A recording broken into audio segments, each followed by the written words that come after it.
Hello, hello, hello. I'm Tamara Rand, the tax doula, with today's tax tips. But today I'm going to do something just a little bit different.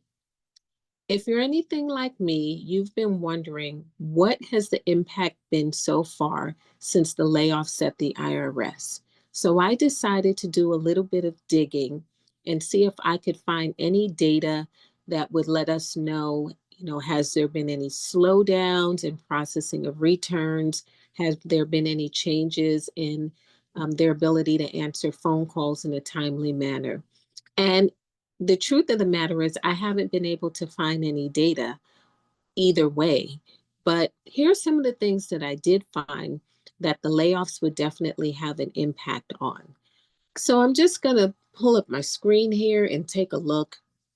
So, with the reduced workforce of about 6%, there's obviously fewer staff to answer incoming calls. And we do know right now that people are being encouraged to check online for any answers to any questions that they may have. But we don't actually know if there has been an impact on the number of calls that were answered because no data has been reported so far. We also know that the small business experts that work at the IRS, that department was heavily cut. So has there been a slowdown in them being able to answer the phone, answer any calls? Again, we don't know. There's so many things that we don't know, but we do know that around 7,000 people at the final count have lost their jobs at the IRS. So, as I was looking up this information, I came across some very interesting statistics for the IRS. And something that I did not know is that when you go to the IRS website, you can actually find a lot of data about their demographics, how many returns have been filed. You can find information about the budget going back for a number of years. So here's some interesting highlights that I thought I would share with you. Now, it seems like the makeup of racial and ethnic minority employees at the IRS is 55.6%. compared to 40.1% of the overall federal civilian workforce. So I repeat, now this is data as of 2023. The racial and ethnic minority makeup of employees at the Internal Revenue Service as of 2023 was 55.6%. Within the federal government, that number is only 40.1%. So that means that a significant number of people who lost their jobs, it's very likely that they were part of that racial and ethnic minority. So I want you to put a pin in that. The other thing that is extremely important for us to know is that women represented 64.8% of the IRS and chief counsel personnel. Now, I don't know what the chief counsel personnel is, so please don't ask me. And that's in comparison to the 45.8% of the overall federal civilian labor workforce.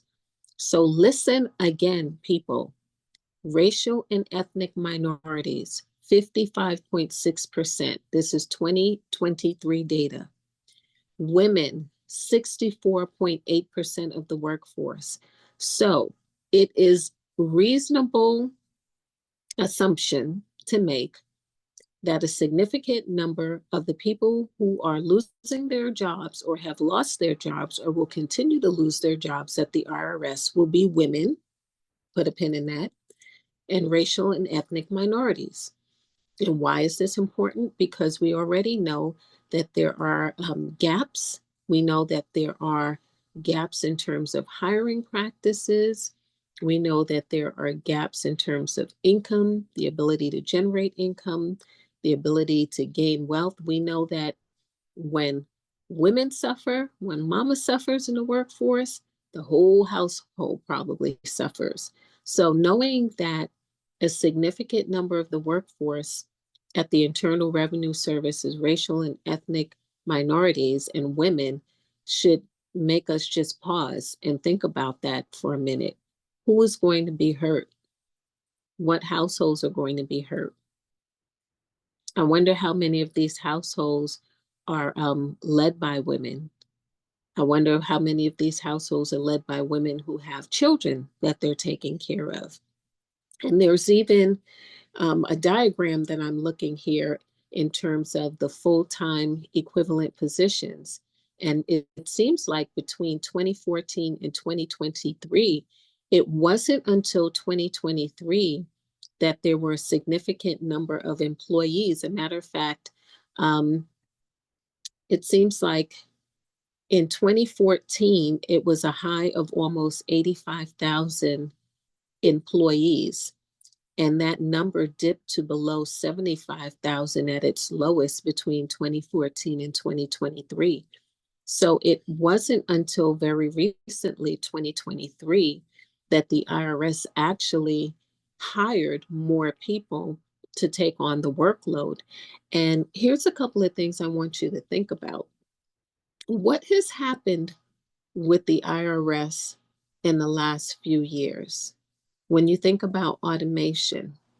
So I'm a tax preparer, but I do understand that there are people who prefer to file their own taxes.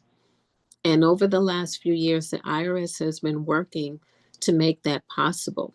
The IRS has been working to make it possible for more people to be able to file their own taxes without hiring a preparer. And that takes automation, that takes software development, that takes tech skills, that takes a lot. So, as I said, from this chart that I'm looking at here, at 2014, the IRS had roughly around 85,000 people in its workforce. And that number just kept dropping significantly throughout the years until somewhere between 2014 and 2013, probably at the midpoint, it was below 75,000. And since then, it's been climbing. It plateaued for a period of time. And so I would say just within the last year, they reached the peak of just under 85,000. It looks like from the chart that it's probably somewhere around 82, 83,000. So to think that the IRS has had a bloated workforce for a significant period of time, if you go and look at the data, that's not what the data says. So while this has not been a tax tip per se, I hope that you just take a moment and put a pin in it and sit with that. And until next time, I'm Tamara Wren, the Tax Doula.